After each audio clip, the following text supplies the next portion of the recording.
Welcome students. आज आपका science part 2 start करेंगे स्टूडेंट्स। तो आपके जो साइंस पार्ट 2 का बुक है उसमें आपके 10 चैप्टर्स दिए हुए हैं। तो ये जो 10 चैप्टर्स है वो आपके इन्वायरमेंट के बारे में, आपके लाइफ के बारे में, ये सब 10 चैप्टर्स में डिस्कस किया गया है। आपके आसपास का इन्वायरमेंट कैसे, आपके आसपास के एनिमल्स कैसे, ये 10 चैप्टर्स में आपके डिस्कस किए गए। तो बात कर लेते हैं एग्ज़ाम्स की। तो आपके बोर्ड एग्ज़ाम में, रिटन एग्ज़ाम में आपको ये 10 चैप्टर्स 40 मार्क्स का आने, मतलब आपका जो साइंस 2 है वो पूरा 40 मार्क्स का आने वाला है। तो इसमें से कोई तो एक चैप्टर आज हम स्टार्ट करने वाले हैं।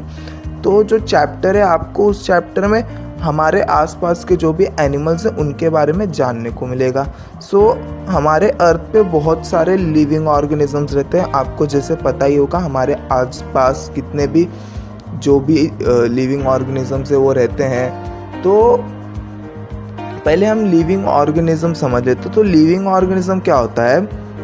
एक ऐसा जीव, एक ऐसी चीज़ जो कि ग्रो करती हो, जो कि खाती पीती हो, जो घूमती हो, जो मूवमेंट करता हो। मतलब कुछ ऐसा चीज़ जो कि आपके सामने ग्रो कर रहा है, खा रहा है, घूम रहा है, कोई भी मूवमेंट कर रहा है, तो वो लिविंग ऑर्गेनिज्म हो गया है स्टूडेंट्स। और जो नॉन लिविंग होता है वो मूव नहीं करता, ना कि वो ग्रो होता है, ना कि खाता है, ना अपने आप वो मूवमेंट नहीं कर सकता है। तो जो आप सोचते होंगे जो ट्रीज़ होते हैं वो तो लिविंग ऑर्गेनिजम्स में नहीं आते हैं क्योंकि वो मूव नहीं करते। तो स्टूडेंट्स वो सिर्फ चल नहीं सकते, वो अपने जगह पे मूव करते हैं और वो सनलाइट को यूज़ करके अपना फूड भी बनाते हैं और उधर से वो न्यूट्रिएंट्स लेते हैं। तो स्टूडेंट्स इस तरह से हमारे आसपास बहुत से लिविंग ऑर्गेनिजम्स हैं स्टूडेंट्स। तो इतने सारे लिविंग ऑर्गेनिजम्स हैं ना स्टूडेंट, तो हम इनके बारे में सब साथ में नहीं स्टडी कर सकते, एक साथ नहीं स्टडी कर सकते स्टूडेंट्स इनके बारे में। तो हमें इसे पार्ट पार्ट में डिवाइड करना पड़ गया है स्टूडेंट्स। क्या करना पड़ा? डिवाइड करना पड़ गया और फिर हम वो पार्ट्स को एक एक करके पढ़ते हैं स्टूडेंट्स। तो जैसे कि आपने खाना देखा होगा, तो हर टाइप का खाना, जैसे चावल अलग रखा जाता है स्टूडेंट्स, दाल अलग रखी जाती है, सब्जी अलग रखी जाती है। तो ये सब क्यों अलग रखा जाता है? कि हम उनका अलग अलग टेस्ट ले सकें। खाना तो हमें ये सब साथ में ही है, पेट में जाने के बाद तो साथ में ही होने वाला है, बट हम इसका अलग अलग टेस्ट ले सके अच्छे से, इसलिए हम इन्हें अलग अलग रखते। उसी तरह हमारे आसपास के जो भी लिविंग ऑर्गेनिजम्स है ना, हम उसे अच्छे से स्टडी कर सके स्टूडेंट्स, इसीलिए हमने उन्हें पार्ट्स में डिवाइड कर दिया है। जैसे कि खाने को हम टेस्ट की वजह से डिवाइड करके रखते हैं, उसी तरह हम जो लिविंग ऑर्गेनिजम्स है स्टूडेंट्स, हमने उनके फीचर्स को देख के, उनकी जो अंदर की खूबियाँ हैं उनको देख के हमने इन्हें पार्ट्स में डिवाइड कर दिया है और हम इन्हें स्टडी करते हैं। तो हमारे वर्ल्ड में, हमारे अर्थ पे जितने भी लिविंग ऑर्गेनिजम्स है, जो भी चल फिर सकते हैं, जो भी ग्रो होते हैं, जो भी खाते हैं, तो उन्हें हमने 5 पार्ट में डिवाइड किया स्टूडेंट्स, और वो 5 पार्ट को हम स्टडी करते हैं अच्छे से। तो हमने उन्हें डिवाइड क्यों किया है स्टूडेंट्स, ये आपको समझना है कि हम उसे अच्छे से स्टडी कर सके, इसलिए हमने उन्हें डिवाइड किया है।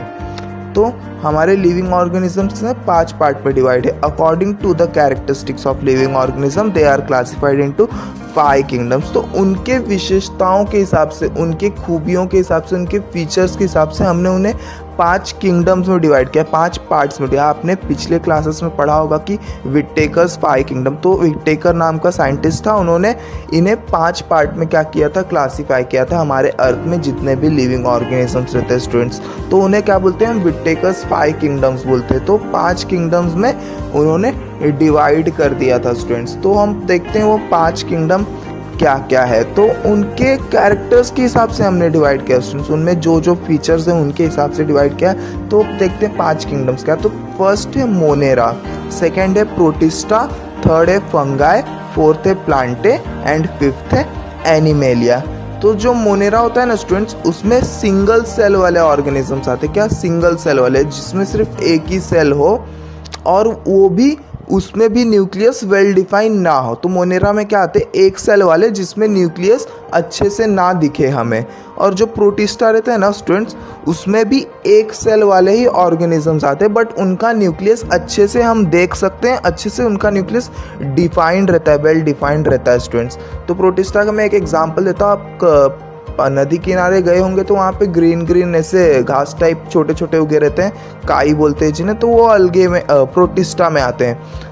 थर्ड है जो फंगाई, आपने मशरूम देखा होगा स्टूडेंट्स, वो फंगाई में आते हैं। कहाँ आते हैं? फंगाई में आते हैं। और फोर्थ है प्लांटे, तो जितने भी प्लांट्स हैं हमारे अर्थ में उन्हें हमने प्लांटे कैटेगरी में डाल दिया है। और फिफ्थ है एनिमेलिया, तो जितने भी एनिमल्स हैं उन्हें हमने किस में डाल दिया? एनिमेलिया किंगडम में डाल दिया, एनिमेलिया कैटेगरी में डाल दिया। और हम एक एक करके इन्हें पढ़ते हैं स्टूडेंट्स, तो इससे ईजी हो जाता है, हम पार्ट वाइज एक एक चीज़ें पढ़ सकते हैं। और अगर हम सब मिला के पढ़ते तो पहले ये समझो हमें पहले फंगाई पढ़ेंगे, फिर से प्लांट पढ़ेंगे, तो कंफ्यूजन हो जाएगा।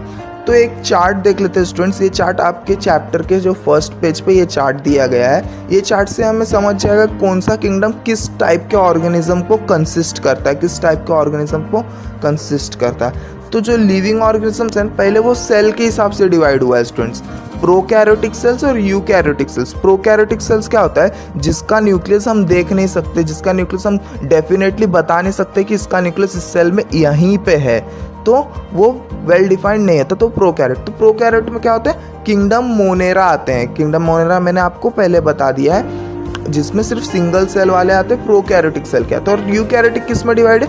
यूनिसेलुलर ऑर्गेनिज्म में भी डिवाइड है और मल्टी सेलुलर ऑर्गेनिज्म में डिवाइड। यूनिसेलुलर मतलब सिंगल सेल वाले, मल्टी सेलुलर मतलब बहुत सारे सेल वाले। तो यहाँ पे अमीबा का ग्रीन कलर में एक डायग्राम बना है और एलिफेंट का एक डायग्राम बना है। तो जो यूनिसेलुलर ऑर्गेनिज्म है एक सेल वाले, वो किंगडम प्रोटिस्टा में आते हैं। किस में आते हैं? किंगडम प्रोटिस्टा में आते हैं। और जो मल्टी सेलुलर ऑर्गेनिज्म फिर से वो दो पार्ट में डिवाइड हो गए, तो वो फिर से सेल्स के हिसाब से डिवाइड हुए। क्या हुआ है? विथ सेल वॉल और विदाउट सेल वॉल। अब सेल को क्या होता है ना, बहुत सारे सेल्स को आउटर कवरिंग होता है और बहुत सारे सेल्स को आउटर कवरिंग नहीं होता है। तो जिन ऑर्गेनिजम्स के सेल को आउटर कवरिंग होता है तो वो सेल्स किस में डिवाइड हुए हैं? ऑटोट्रॉफ्स में हुए हैं और हेट्रोट्रॉफ्स में। ऑटोट्रॉफ्स मतलब क्या होता है स्टूडेंट?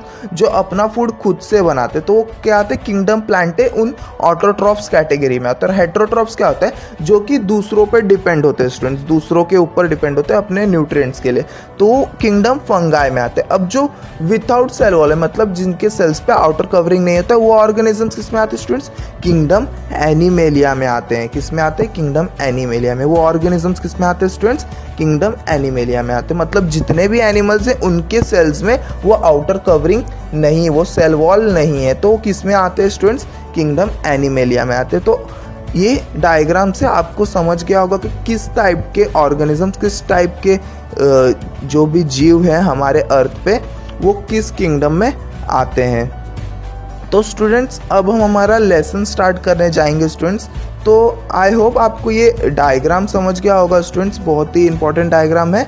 तो इससे आपको ये समझ में आ गया कि कौन से किंगडम में कौन से ऑर्गेनिजम्स आते हैं। तो हम अपने लेसन की तरफ चलते हैं, हमारे चैप्टर की तरफ चलते हैं जो कि किंगडम एनिमेलिया से जुड़ा हुआ है। हमारा 6th चैप्टर है, हम स्टार्ट करने जा रहे हैं students, classification, animal classification. 6th chapter आपका स्टार्ट करेंगे स्टूडेंट्स, एनिमल क्लासिफिकेशन। तो पहले एनिमल क्लासिफिकेशन का मतलब समझ लेते हैं क्या होता है students. Formation of groups and sub groups of animals depending upon similarities and differences among animals is called as animal classification. तो क्या होता है स्टूडेंट्स, हम बहुत से एनिमल्स के सिमिलैरिटीज, उनमें क्या क्या सेम क्वालिटीज है या तो डिफरेंसेस, उनमें क्या क्या अलग क्वालिटीज़ हैं, उनके हिसाब से हम उन एनिमल्स का ग्रुप बनाएंगे। उसे हम क्या बोलते हैं? एनिमल क्लासिफिकेशन बोलते हैं स्टूडेंट्स। क्या बोलते हैं? Animal classification. अब समझ लो गाय को 4 पैर हैं, 2 कान 2 सींग है, बकरी को भी 4 पैर 2 कान 2 सींग है, और भैंस को भी 4 पैर 2 कान 2 सींग है। तो हमने उसे एक ग्रुप में डाल दिया। अब हम उसकी स्टडी करेंगे। तो इस तरह से हमने एक ग्रुप बना दिया, तो हमने उन एनिमल को क्या कर दिया? क्लासीफाई कर दिया। इसी तरह हम दूसरे एनिमल्स को देखेंगे, हाँ इसके 2 पैर है, इसके 2 कान है, हम इसको इसमें डाल देते हैं, ये ग्रुप में डाल देते हैं। तो इस तरह हम ग्रुप्स बना लेते हैं उनके सिमिलैरिटीज़ को देख के, उनमें कौन सी सेम क्वालिटीज़, या तो उनके डिफरेंसेस को देख के, या क्या उनमें अलग क्वालिटी, उस हिसाब से हम ग्रुप बनाते। तो उसे हम क्या बोलते हैं? एनिमल क्लासिफिकेशन बोलते हैं स्टूडेंट्स। अब एनिमल को क्लासीफाई करने के बाद क्लासीफाई करने की बात आती है, तो किन किन चीज़ों को हम देखें, किन किन सेम क्वालिटीज़ को देखे, किन किन डिफरेंट क्वालिटीज़ को देखे वो बात आ जाती। तो उसमें बहुत सारे साइंटिस्ट लोग वर्क करते हैं। तो एरिस्टोटल थे, उन्होंने क्या बोला था, हम एनिमल्स का बॉडी साइज देखेंगे, एनिमल्स के हैबिट्स देखेंगे और हैबिटेट्स देख के उन्हें क्लासीफाई कर देंगे। तो ये हैबिटेट मतलब क्या होता है, किस तरह से वो एनिमल रहते हैं और कहाँ रहते हैं। तो ये सब चीज़ें काम नहीं आए, क्योंकि बहुत सारे एनिमल्स का हैबिटेट अलग अलग होता है। जैसे चूहे इंडिया में भी रहते हैं, अमेरिका में भी रहते हैं, और वहाँ के चूहे ज़रूरी नहीं कि ब्लैक हों, इंडिया में चूहे ब्लैक होते हैं। तो साइंटिस्ट सोचने लगे कि अब हम कौन सा ऐसा क्राइटेरिया यूज़ करें, कौन सी ऐसी क्वालिटी यूज़ करें एनिमल्स की उन्हें क्लासीफाई करने के लिए। तो बहुत सोचने के बाद सबने मिलके क्या डिसाइड किया, हम एक ही क्राइटेरिया फॉलो करेंगे, natural system of classification follow करेंगे। तो सबने मिलके बनाया है। तो नेचुरल सिस्टम ऑफ क्लासिफिकेशन में क्या क्या देखा जाएगा एनिमल्स को डिवाइड करने के लिए, बॉडी ऑर्गेनाइजेशन देखा जाएगा, टाइप्स ऑफ सेल देखे जाएंगे, क्रोमोसोम्स देखे जाएंगे और बायोकेमिकल प्रॉपर्टीज देखें। तो बॉडी ऑर्गेनाइजेशन मतलब क्या होता है स्टूडेंट्स, उनकी बॉडी कैसे है, उनको 2 पैर है, 2 कान है, तो उनकी बॉडी को देखा जाएगा। टाइप्स ऑफ सेल, उनका सेल का टाइप कैसा है, सेल वॉल है, माइटोकॉन्ड्रिया है कि नहीं, तो उनका सेल का टाइप देखा जाएगा स्टूडेंट, यूनिसेलुलर है, मल्टीसेलुलर कैसे हैं वो देखा जाएगा। उसके बाद क्रोमोसोम्स आते हैं, क्रोमोसोम मतलब उनका डीएनए स्ट्रक्चर देखा जाएगा स्टूडेंट्स। और 4th है बायोकेमिकल प्रॉपर्टीज़, जो भी उनके अंदर का प्रोसेस होता है, जो भी उनके बॉडी के अंदर का प्रोसेस होता है, उन सब चीज़ों को ध्यान में रखते हुए हम एनिमल्स का ग्रुप बनाएंगे, उनका सब ग्रुप बनाएंगे, फिर हम उनके ऊपर स्टडी करेंगे। इस तरह से नेचुरल सिस्टम ऑफ क्लासिफिकेशन में डिसाइड किए थे कि इस तरह से हम क्लासीफाई कर देंगे हम एनिमल्स को। पर तो इस हिसाब से हमने बहुत सारे एनिमल्स को स्टडी किया, टाइम चलता गया, बहुत सारे एनिमल्स को स्टडी किया। और हमारे अर्थ पे एनिमल्स कितने 170 लाख से भी ज़्यादा स्पीसीज है हमारे अर्थ पे।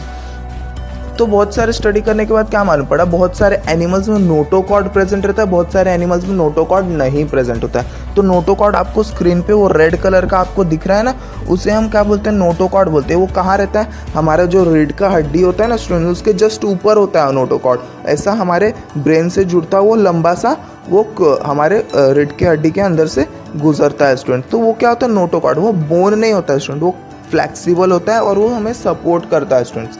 तो बहुत सारे एनिमल्स में नोटोकॉर्ड पाए गए, बहुत सारे एनिमल्स में नोटोकॉर्ड नहीं पाए। तो साइंटिस्ट ने क्या डिसाइड किया कि पहले हम जो एनिमल्स में नोटोकॉर्ड फाइंड होते, जो एनिमल्स में नहीं फाइंड होते, पहले हम उस तरह से डिवाइड कर लेते हैं। तो नोटोकॉर्ड के प्रेजेंस और नोटोकॉर्ड्स के एब्सेंस में हमने एनिमल्स को पहले 2 पार्ट में डिवाइड कर लिया स्टूडेंट्स। तो क्या कर दिया, डिवाइड कर दिया।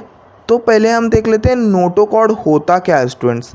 Notochord is a long rod-like supporting structure present on dorsal side of animal body। तो नोटोकॉर्ड क्या होता है स्टूडेंट, मैंने जो आपको रेड कलर का पार्ट दिखाया है ना स्टूडेंट्स वो डायग्राम में, तो वो है ना लॉन्ग रॉड लाइक होता है, जो कि हमारे बॉडी स्ट्रक्चर को, जो भी हमारा बॉडी स्ट्रक्चर है, जिस भी एनिमल में वो नोटोकॉर्ड प्रेजेंट होगा उनके वो बॉडी को क्या करेगा, सपोर्ट करेगा। और वो कहाँ रहता है स्टूडेंट्स, पीठ के साइड होता है स्टूडेंट्स, हमारे जो बैक साइड है ना उस साइड रहता है, तो उसे हम डॉर्सल साइड बोलते हैं। तो इससे depending upon presence and absence of notochord it is classified into 2 type. तो एनिमल्स को हमने 2 टाइप में क्लासीफाई कर दिया, उनके नोटोकॉर्ड के प्रेजेंस और नोटोकॉर्ड के एब्सेंस में। जिनके पास नोटोकॉर्ड है, जिनके पास नोटोकॉर्ड नहीं है, उस हिसाब से हमने 2 पार्ट में डिवाइड किया। तो पहला हमने डिवाइड किया कॉर्डेट्स और दूसरा हमने नॉन कॉर्डेट्स में डिवाइड किया। तो पहले हम कॉर्डेट्स देखते हैं, उसके कैरेक्टरिस्टिक्स देखते हैं, किस तरह से के कॉर्डेट्स के कैरेक्टरिस्टिक जिनमें नोटोकॉर्ड रहता है। तो पहला कैरेक्टरिस्टिक क्या है students, body is supported by notochord. तो उनकी जो बॉडी होती है, उनके बॉडी में क्या होता है, उन एनिमल्स के बॉडी में क्या होता है, नोटोकॉर्ड प्रेजेंट होता है। तो क्या होता है, जिन एनिमल्स में नोटोकॉर्ड प्रेजेंट होगा उन्हें हम क्या बोलते हैं, कॉर्डेट्स बोलते हैं स्टूडेंट्स, याद रखना है स्टूडेंट्स। फेरेंजियल गिल स्लिट्स और lungs are present for respiration. तो उनमें क्या होता है, गिल स्लिट्स प्रेजेंट होते हैं। जैसे कि आपने मछली में देखा होगा, उनके जो साइड में देखा होगा ओपन रहता है वो, तो वो क्या होता है, गिल्स रहते हैं, वहाँ से वो रेस्पायर करते हैं, वहाँ से वो सांस लेते हैं। तो या तो इन एनिमल्स में गिल स्लिट प्रेजेंट होंगे या तो लंग्स प्रेजेंट होंगे उनके रेस्पिरेशन के लिए, उनको सांस लेने के लिए। तो क्या हो गया स्टूडेंट, 2 पॉइंट याद रखना है आपको। उनकी कॉर्डेट्स में क्या होते हैं, नोटोकॉर्ड प्रेजेंट होंगे और गिल स्लिट्स और लंग्स प्रेजेंट होंगे रेस्पिरेशन के लिए। तो आगे हम तीसरा और चौथा कैरेक्टरिस्टिक देखेंगे स्टूडेंट, आपको ये कैरेक्टरिस्टिक्स भी नोट करना है अपने बुक में। तो third students, nerve cord is present on dorsal side of body, it is hollow. अब नर्व कॉर्ड क्या होता है स्टूडेंट्स, वहाँ पे ना हमारे बहुत सारे नर्व सेल्स रहते हैं, हमारे जो ब्रेन सेल्स रहते हैं वहाँ पे वो आके एक वायर टाइप बनाते हैं, उसे हम क्या बोलते हैं, नर्व कॉर्ड बोलते हैं। वो भी हमारा जो बैकबोन रहता है ना स्टूडेंट्स, जो भी रीढ़ की हड्डी उसके अंदर से ही वो नर्व कॉर्ड जाता है। तो वो क्या होता है, खोखला रहता है स्टूडेंट्स। ये नर्व कॉर्ड क्या रहता है, ये वायर क्या रहेगा, ये खोखला रहेगा। और फोर्थ देखते हैं student, heart is present on ventral side of the body. और जो कॉर्डेट्स के हार्ट होते हैं, जो कॉर्डेट एनिमल्स है उनके हार्ट कहाँ रहते हैं, आगे साइड रहते हैं, तो वेंट्रल साइड रहते हैं, आगे के पोस्चर में रहते हैं। जो ह्यूमंस का आगे का पोस्चर रहता है उसे हम वेंट्रल साइड बोलते हैं। जो ह्यूमंस के बैकबोन का पीछे का पोस्चर रहता है उसे हम डॉर्सल साइड बोलते हैं, याद रखना है स्टूडेंट्स। अब हम नॉन कॉर्डेट्स के कैरेक्टरिस्टिक देखते हैं। तो आपको याद रखना है, नॉन कॉर्डेट मतलब जिसमें नोटोकॉर्ड नहीं रहेगा स्टूडेंट्स, याद रखना है आपको। तो पहला कैरेक्टरिस्टिक देखते हैं, body is not supported by rod like structure. तो इनका जो बॉडी रहता है स्टूडेंट्स, उनमें नोटोकॉर्ड प्रेजेंट नहीं रहता है स्टूडेंट्स, आपको याद रखना है, उनमें नोटोकॉर्ड प्रेजेंट नहीं रहता है। Pharyngeal gill slits are absent, और इनमें जो गिल स्लिट्स रहते हैं वो भी एब्सेंट रहते हैं। तो ज़रूरी नहीं स्टूडेंट्स इसमें लंग्स भी एब्सेंट हो, इनमें लंग्स हो सकते हैं स्टूडेंट्स रेस्पिरेशंस के लिए।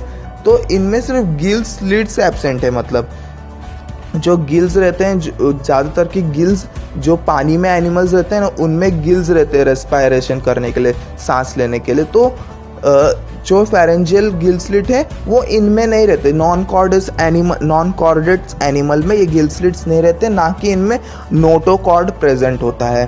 तो ये दो कैरेक्टरिस्टिक आपको अपने बुक में नोट कर लेना है, आपको अच्छे से याद रखना है ये कैरेक्टरिस्टिक्स कॉर्डेट्स और नॉन कॉर्डेट्स के। सो थर्ड देखते हैं, nerve cord is present, it is on ventral side, it is solid and paired. तो ज़रूरी नहीं स्टूडेंट्स नॉन कॉर्डेट्स में नर्व कॉर्ड प्रेजेंट हो स्टूडेंट्स, अगर प्रेजेंट भी होते हैं तो वो वेंट्रल साइड में होंगे, आगे वाले हिस्से में होंगे स्टूडेंट्स। कहाँ रहेंगे, आगे वाले हिस्से। हमारा ह्यूमन का आगे वाला हिस्सा क्या है, चेस्ट साइड वाला हिस्सा, तो उनके वो आगे साइड वाले हिस्से में रहेंगे, वेंट्रल साइड में रहेंगे, और वो क्या रहेंगे, सॉलिड रहेंगे। कॉर्डेट्स का क्या था, कॉर्डेट एनिमल्स का क्या था, हॉलो था, खोखला था। इनका क्या रहेगा, पूरी तरह से भरा हुआ रहेगा, सॉलिड रहेगा। और दो रहेगा इनके पास, क्या रहेगा, दो नर्व कॉर्ड्स रहेंगे, अगर रहेंगे तो, और नहीं रहेंगे तो एक भी नहीं रहेगा। फोर्थ देखते हैं, heart if present it is on dorsal side. और जो इनका दिल रहेगा, इनका जो हार्ट रहेगा वो किधर रहेगा, हमारे बैकबोन के साइड रहेगा, मतलब डॉर्सल साइड रहेगा, पीछे साइड रहेगा स्टूडेंट्स, याद रखना है। तो स्टूडेंट्स इस वीडियो में हम इतना ही देखेंगे। अगले वीडियो में हम देखेंगे और भी क्या क्या नए क्राइटेरिया लाए गए, और भी क्या क्या नए क्राइटेरिया सोचे गए एनिमल्स को क्लासीफाई करने के लिए। अब तक हमने नेचुरल सिस्टम देखा था, उसके बाद हम देखेंगे क्या क्या क्राइटेरिया। तो इस वीडियो में इतने स्टूडेंट, थैंक यू स्टूडेंट्स, मिलते हैं अगले वीडियो में।